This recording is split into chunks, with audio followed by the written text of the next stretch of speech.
What up, this is Rama Screen covering movies, TV, and entertainment, and here's my review of Apple TV Plus new series, Dickinson. Hey, before you watch this review, please subscribe to my channel, press that like button, and ring that bell so you can get notified whenever I post new videos. And if you would like to help support this channel, please do so at patreon.com/ramascreen.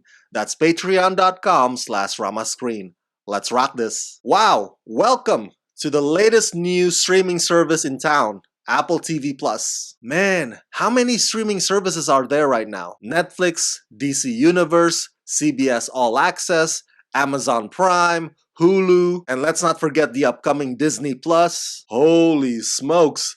I don't blame any TV critic out there who's having a panic attack because my god, how do you keep up with these many shows? I mean, do you even sleep, bro? That must be a crazy amount of Red Bull consumption. All joking aside though, I want to say thank you to Apple TV Plus for granting me the screeners to these first few episodes of this new show, Dickinson, which I gotta admit, is hugely entertaining. Sure, the costumes and the set design may be period piece, but a lot of the other elements, including the dialogues and the music, are super duper contemporary. So I find this really cool spin on one of the greatest poets of all time to be absolutely refreshing, in addition to the sassy performance by Oscar nominee Hailee Steinfeld. Dickinson is a teen comedy that's totally upbeat and relevant and rebellious in a Ferris Bueller's Day Off type of way. Dickinson is a half-hour coming-of-age comedy series set in the 19th century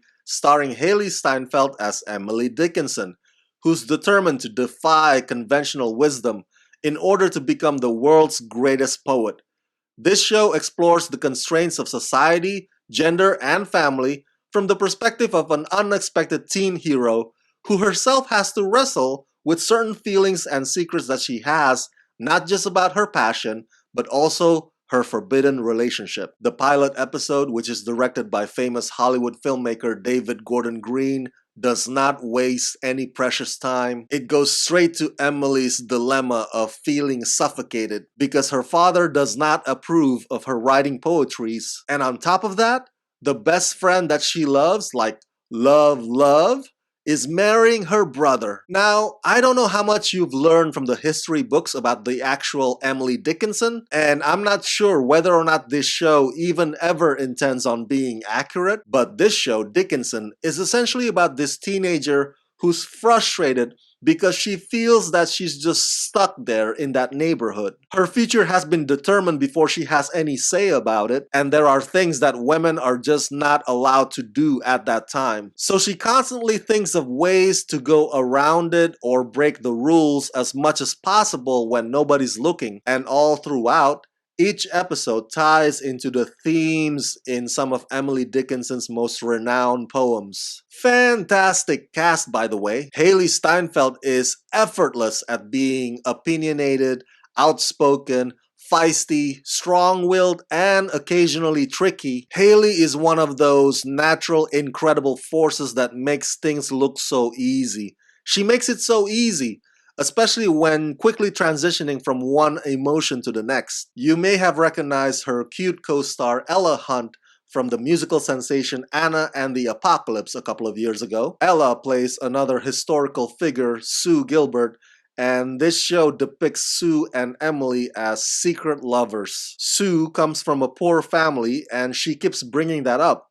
Her poverty is basically her spiel. So Sue is this quiet young woman who, in her head, may have accepted the idea that this is all there is to it, to her life, and there's nothing she can do about it. The ever so reliable Jane Krakowski plays Emily's mother, and if I did not know any better, I would say that Mrs. Dickinson is kind of jealous because she feels that Emily is stubbornly not choosing to go through all the process that she herself had to go through when she was a teenager. And I mentioned earlier that Emily's dad does not approve of her writing poetries, but his tough love does not come from a place of hate. It comes from a place of why most men would behave that way, and that is fear and insecurity, which kind of makes them sad. So he's not some kind of evil villain or anything. Now, episode 2 is about Emily and Sue disguising themselves as boys so they can sneak in to hear a lecture. But episode 3 is the most fun of them all because it's house party! You know, dancing, drinking, and a little extra something to get themselves high. The other supporting characters also have their own silly quirks that will make you chuckle. Part of this kind of reminds me of last year's movie, The Favorite. Remember that one? Where the characters start doing breakdancing? Well, there's no breakdancing here, but they do other styles. The styles you'd find at nightclubs. And there may be some twerking going on too. The comedy is also not about bombarding you with jokes or punchlines. It's more situational and relational and organic.